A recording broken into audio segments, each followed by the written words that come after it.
Oke, hai Sobat Olah semuanya. Jadi akhirnya BLK Pasuruan rilis podcast episode pertama. Yeay!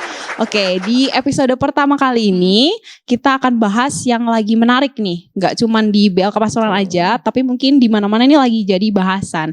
Apa sih itu? Jadi kita ngerasa nih Gen Z sekarang itu susah banget kalau nyari kerja. Oh gitu Nah, ya. karena kita nih baru lulus nih kan ya. Karena teman-teman yang kelahiran 97 sampai kurang lebih 2000-an 2000-an ya, 2012-an. Itu kan udah pada lulus sekolah nih. Udah susah-susah lulus sekolah. Pas nyari kerja persaingannya ketat banget. Tapi dari sisi perusahaan mereka tuh nyari pekerja yang punya banyak pengalaman gitu kan. Sedangkan kita yang baru lulus dapat pengalamannya dari mana gitu. Sedangkan nih teman-teman harus ingat juga kita Gen Z maunya yang apa ya, yang enak atau mungkin yang serba instan, serba mudah gitu ya. Pengennya kerja yang income-nya gede, terus teman-temannya yang gak toksik ya kan. Terus gitu juga pengennya kerja itu yang fleksibel gitu. Nah, tapi realitanya itu enggak seindah itu teman-teman. Realitanya tuh kayak susah banget gitu ya. Nah makanya hari ini kita kedatangan narasumber langsung nih dari HRD sebuah perusahaan yang akan ngasih tahu kita tips and trik teman-teman dari awal gimana sih menyiapkan karir kalian dari awal rekrutmen sampai nanti teman-teman harus bertahan di dunia kerja itu kayak gimana. Kita akan bahas pada podcast episode pertama ini. Nah langsung aja kita kenalan nih sama narasumber kita. Selamat datang Bu Dewi. Baik, terima kasih Mbak Ica. Halo Sobat Olah, salam kenal, saya dengan Dewi. Saya dari PT Krestek Indonesia. Di mana sih PT Krestek Indonesia? Tepatnya di Pier Pasuruan. Oke, nah stay tune ya, di sini kita nanti akan bahas beberapa hal mengenai Gen Z dan kesempatan karir di dunia kerja. Siap, benar. Nah mungkin Sobat Olah di rumah atau mungkin dimanapun kalian berada bertanya-tanya nih, Olah dari tadi Olah mulu gitu. Nah karena emang nih podcast BLK Pasuruan itu resmi kita kasih nama Olah Bu Dewi. Oh gitu. Obrolan BLK Pasuruan. Jadi obrolan BLK Pasuruan. betul. Gitu ya. Jadi mungkin ke depannya kita kalau misal nyapa teman-teman yang ada di manapun kalian berada nih, kita nyapanya sebagai Sobat Olah. Betul. Gitu ya. Oke, enak jadi banget ya didengarnya ya. Olah gitu. Oke. Gampang lah diinget. Benar. Nah, oke teman-teman langsung aja nih kali ya Bu Dewi ya, biar kita teman-teman nih udah kepo banget sih gimana nih aku mau kerja gitu kan. Bu Dewi pasti kalau misal jadi tim HRD atau mungkin kerja di bidang SDM itu gak setahun 2 tahun dong pastinya. Ya ini sih jalan sekitar 15 lah, baru 15 tahun. Oh my god, 15 tahun gitu. Tapi kalau misal ngomongin di dalam 15 tahun tuh kan pasti sudah dulu ada generasi milenial nih yang cari kerja gitu. Sekarang udah mulai geser ke Gen Z, benar. Ada gak sih karakteristik Gen Z nih atau mungkin gambaran umum Gen Z ketika mereka awal mulai masuk ke dunia kerja ya. Benar-benar. Ya kalau kita bicara Gen Z itu kan kita bisa sebut mereka itu net generation ya. Dari namanya aja mereka lahirnya itu ya di masa-masa perkembangan teknologi gitu. Kemudian mereka besarnya juga ketika kita zaman COVID gitu ya. Sehingga paparan teknologi itu udah gak bisa dibendung saat itu. Nah di usia Gen Z misalnya 10 tahunan gitu mereka udah familiar banget sama handphone ya. Baca dulu gitu juga bener-bener SD aja udah pegang HP. Oh gitu ya. SD. Sama. Anak-anak saya juga begitu. Jadi misalnya mereka pas cranky atau pas mereka gangguin waktu saya kerja pasti handphone.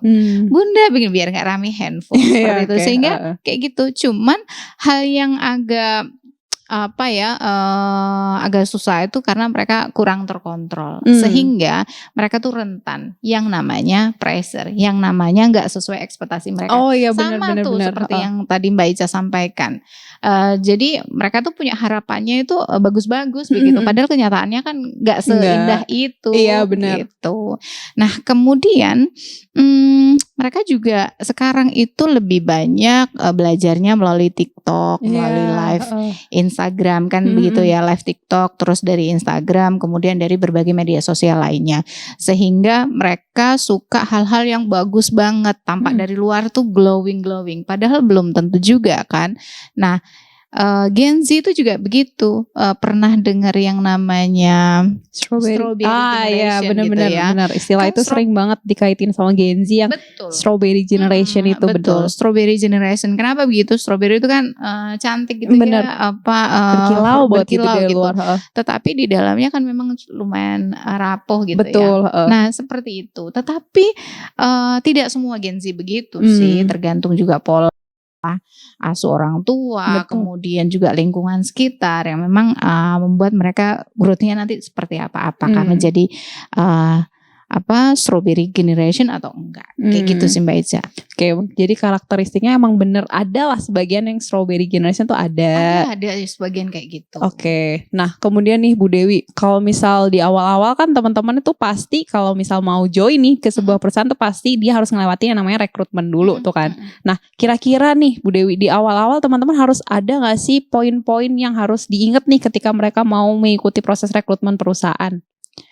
Kalau rekrutmen di perusahaan sebenarnya dari generasi ke generasi juga perlu ada preparation gitu ya, terutama yang di Gen Z. Kenapa? Karena dunia kerja saat ini itu kan saingannya nggak cuma Gen Z aja, generasi sebelumnya pun juga sekarang lagi berlomba-lomba cari kerjaan untuk jenjang karir mereka ya, gitu, leveling up mereka kayak gitu sih Mbak Ica. Sehingga penting banget buat teman-teman Gen Z gitu ya untuk bisa mempersiapkan itu semua, terutama di CV misalnya. CV. Kemudian nanti ketika wawancara tuh apa saja sih yang perlu mereka siapin ketika mengikuti psychological test gitu. Jadi sekarang tuh beberapa perusahaan sudah mulai menerapkan psychological test baik itu offline ataupun online. Begitu. Kemudian nanti ketika di dunia kerja harus bagaimana kayak gitu. Itu yang memang penting banget untuk mereka siapin.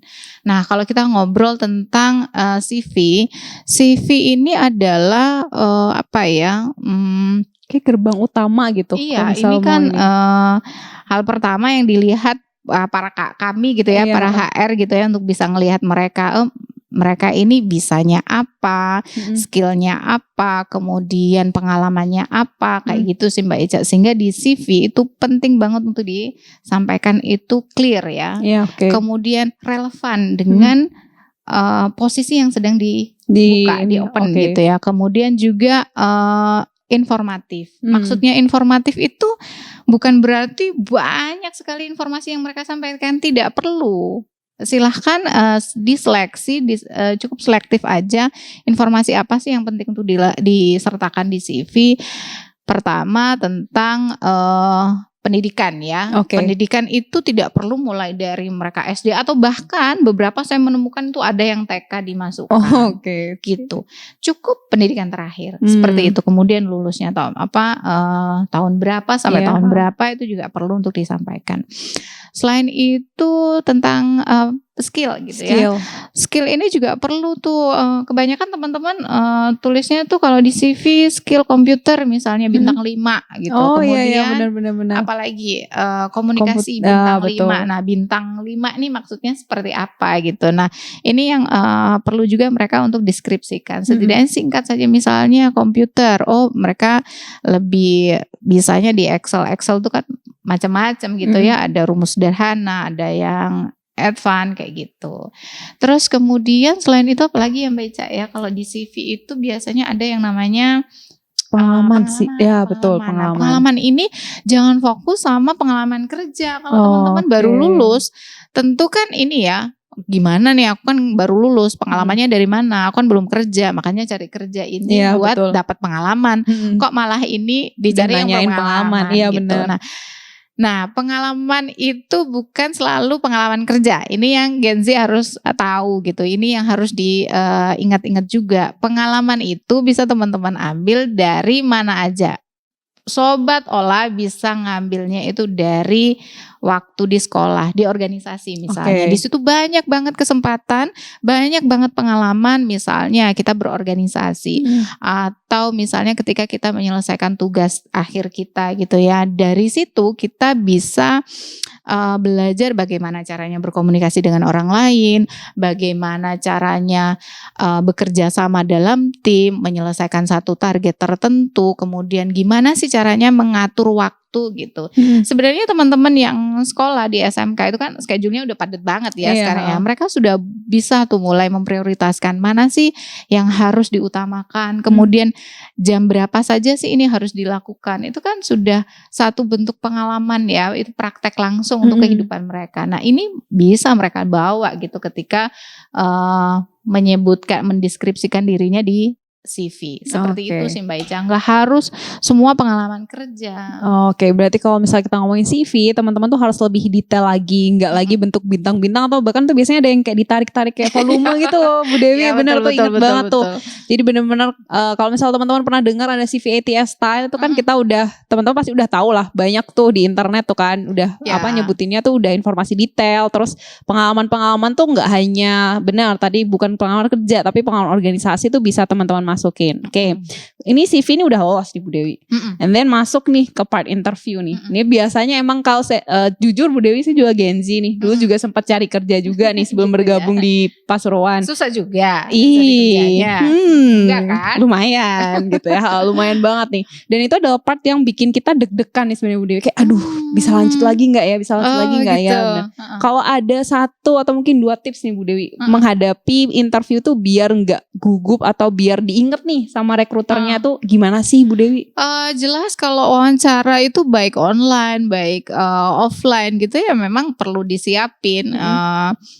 Setidaknya harus role play lah ya atau itu namanya belajar untuk wawancara, praktek wawancara gitu. Biasanya dulu saya sih di depan kaca gitu ya. Itu bisa, itu jadi salah satu solusi ya atau cara untuk kita bisa nggak gugup ketika wawancara kayak gitu. Kemudian berlatih aja sih ya. Kan sekarang tuh lagi udah banyak tuh misalnya nanti ketika wawancara ditanyain apa aja disiapin tuh jawaban-jawabannya. Oke, tapi itu berarti kita termasuk prepare ya, tapi bukan. Kadang kan ada yang kayak emang besok rekrut, besok interview tapi hari ini masih kayak hahaha ya udahlah besok aja jalanin aja gimana gitu. Emang benar-benar harus prepare nih teman-teman biar biar interviewnya tuh lancar, gak gugup gitu ya Bu Dewi. Kita nggak bisa menampilkan ya, karena kalau nggak pakai persiapan ya kan kita akan jauh dari hasil yang kita harapkan gitu namanya. Nah, well prepare itu pasti akan sedikit satu langkah lah dengan keberhasilan. Betul. Seperti itu sih Mbak Ica gitu. Bener. Nah teman-teman nih harapannya sih emang CV udah lolos, terus interview udah oke. Nah akhirnya kita masuk nih ke dunia kerja yang di bayangan kita itu sangat menyenangkan nih. Dari A sampai Z kita punya bayangan nih. Nah tapi ternyata pas kita udah join kaget sih pasti Bu Dewi ya. Mungkin culture-nya mungkin beda atau mungkin di bayangan kita tuh beda. Nah untuk mengatasi itu tuh Bu Dewi atau mungkin sama ini sih saya dengar nih dari teman sobat Ola yang ada di BLK Pasuruan ini, mereka tuh kayak di perusahaan itu atasannya gini-gini atau mungkin temennya gini-gini, kerjaannya numpuk banget. Nah kayaknya mungkin hal-hal itu yang bikin mereka kaget nih Bu Dewi. Ada gak sih cara-cara buat ngatasin atau emang kayak gitu sih sebenarnya Bu Dewi di perusahaan tuh? Sebenarnya begini ya, di sebuah perusahaan itu kan sudah pasti mereka sudah punya rule-nya ya, sudah punya prosedurnya gitu. Betul. Ini yang kadang Gen Z ini belum siap dengan itu semua gitu. Kemudian pernah dengar nggak sih beberapa waktu yang lalu sebagian besar perusahaan tuh memecat Gen Z? Ini informasi baru juga kayaknya. Itu bukan karena intelektual mereka ya, tetapi mereka belum siap gitu. Belum siap dengan apa? Dengan pressure yang ada di masing-masing perusahaan. Namanya kita kerja di sebuah perusahaan kan ada rules, ada orang lain juga yang berkaitan dengan pekerjaan kita atau teman-teman Gen Z gitu. Nah, itu yang belum betul-betul disiapkan sama teman-teman gitu. Nah, kemudian gimana nih untuk menyiapkan diri gitu. Nah, jelas kalau tadi CV sudah oke, wawancara lolos, akhirnya siap. Nah, untuk menyiapkan diri perlu diketahui sebenarnya sebuah perusahaan ini budayanya seperti apa. Jadi dia nanti bisa gampang menyesuaikan. Kemudian juga harus banyak sekali mendengarkan seperti itu. Kemudian beradaptasi dengan lingkungan sekitar itu pasti ya. Saya kira Gen Z saat ini gampang banget kalau misalnya mereka harus berinteraksi dengan orang lain gitu. Dari berbagai media. Kayak gitu sih Mbak Ica. Oke, nah bisa dicatat tuh teman-teman. Poin-poinnya apa sih yang perlu disiapkan ya? Berarti kan kalau misal bisa di-highlight nih Bu Dewi, emang yang agak disorot mungkin kita tuh attitude kali ya, yang harus lebih bukan dilatih, apa ya bilangnya, disiapkan atau mungkin ditempa dari awal kali ya Iya, Bu Dewi. memang ini perlu yang seperti yang tadi saya sampaikan kan, Gen Z ini kan kadang kalau misalnya di pressure dikit gitu ya, agak dibentak dikit udah loyo gitu ya. Moodnya mereka kadang oke, kadang enggak, apa sih istilahnya sekarang mood itu swing gitu ya. Nah ini yang kadang membuat kita yang di sana itu gemes juga sama mereka. Dan nggak semua pimpinan, nggak semua staff, nggak semua teman-teman rekan-rekan kerja itu bisa memahami Gen Z ini orangnya kayak gimana sih gitu. Kalau di HR, kalau di orang-orang HR mungkin sudah bisa mempelajari, oh Gen Z itu seperti ini ya, kita harus menyesuaikan juga, kita harus ngasih kesempatan ke mereka. Tapi dari sisi Gen Z juga harus tahu bahwa tidak semua itu bisa memahami sikap mereka itu seperti itu, maksudnya apa. Gitu sih Mbak Ica. Berarti emang belajar untuk tidak self-center, yang dunia berputar di dia ya. Kita harus lebih adaptif juga nih. Betul, sebenarnya Gen Z itu ini ya, kalau saya melihat, saya kan sekarang kerjanya bareng-bareng Gen Z gitu, beberapa Gen Z. Satu, mereka itu cepet banget belajarnya. Digital savvy-nya kuat banget gitu ya. Jadi kalau misalnya mereka mau ngerjakan sesuatu itu udah cepet banget, udah deh Bu sini saya kerjakan, mereka pakai sistem atau misalnya mereka memanfaatkan teknologi AI tadi, gitu. betul-betul. Kadang ini sebenarnya apa ya, pengertian ini apa ya, mereka langsung cari sendiri, benar. Kayak gitu. Kemudian mereka tuh kreatif banget loh, karena mereka maunya kan semua instan ya. Serba instan lah, ini ada, ini BIM sama BIM ada gitu ya. Nah itu yang mendorong mereka untuk gimana caranya kerja ini bisa gampang, bisa cepat kayak gitu. Hanya memang itu tadi, mereka tuh nggak gampang kena pressure. Sorry, maksud saya gampang kena pressure gitu. Misalnya nggak cocok sedikit, misalnya hasilnya nggak oke, nggak sesuai dengan yang pimpinan mau, kadang akhirnya agak loyo atau Betul, seperti itu sih Mbak Ica. Ini yang perlu ditempa memang. Nah, di mana ditempanya? Ya di rumah, di keluarga, kemudian juga ada di instansi pendidikan. Betul. Seperti itu. Benar, makanya teman-teman nih ya, tadi kan kita udah ngomongin banyak nih dari awal CV, pokoknya rekrut dari CV, terus kemudian dari interview sampai gimana sih cara bertahan untuk di dunia kerja kayak gitu kan. Nah Bu Dewi, sebelum kita closing akhir nih, ada gak sih mungkin 1 kalimat, 2 kalimat yang emang benar-benar jadi poin utama atau harus diingat nih sama Gen Z biar mereka tuh bisa sukses di dunia kerja? Ya kalau saya sih punya 2 kata ya untuk teman-teman sobat Ola gitu ya. Yang pertama itu no mager. Ya, no mager artinya apa? Jadi kita nggak boleh nih malas-malasan. Sekarang tuh dunia cepet banget berubahnya, sehingga kita harus adaptif juga, banyak belajar, banyak meningkatkan skill kita. Skill itu kan ada soft skill, ada hard skill gitu ya. Ini yang memang harus ditempa. Jadi nggak usah mager no way gitu ya. Kemudian yang kedua saya bisa bilang itu no baper gitu. No baper. No baper, kenapa no baper ya? Karena itu dunia kerja itu ya kerasnya kayak gitu ya, nggak semua sesuai dengan ekspektasi kita gitu Mbak Ica. Gitu ya. Tadi no baper, no mager. Nah teman-teman, biar gak baper dan gak mager, boleh banget nih untuk menambah hard skill dan soft skillnya, teman-teman join nih untuk ikut pelatihan yang ada di BLK Pasuruan. Oh gitu. Benar. Ya. Nah, apa aja Mbak Ica? Banyak banget teman-teman, mau belajar IT, mau belajar administratif, mau belajar mesin produksi dan lain-lain, di BLK Pasuruan tuh ada di UPT BLK Pasuruan. Teman-teman bisa follow di Instagram kita di @UPT_BLK Pasuruan. Aku udah follow loh. Alhamdulillah. Terima kasih Bu Dewi. Nah, mungkin ini udah hampir di ujung Bu Dewi. Sebelumnya mungkin teman-teman yang ada di sini kita boleh applause. Terima kasih banyak Bu Dewi sudah hadir di podcast kita. Benar. Aku gak mau nanti dulu. Oh my god. Nanti kita ngobrol-ngobrol lebih lanjut lagi kali ya Bu Dewi. Nah, untuk teman-teman atau mungkin sobat Ola semuanya, kami harap informasi yang ada di podcast hari ini itu bisa bermanfaat untuk kalian semuanya. Amin. Dan jangan lupa untuk terus ikuti episode-episode selanjutnya dari Ola, obrolan BLK Pasuruan. Dan terakhir, saya Ica. Sampai jumpa di podcast selanjutnya.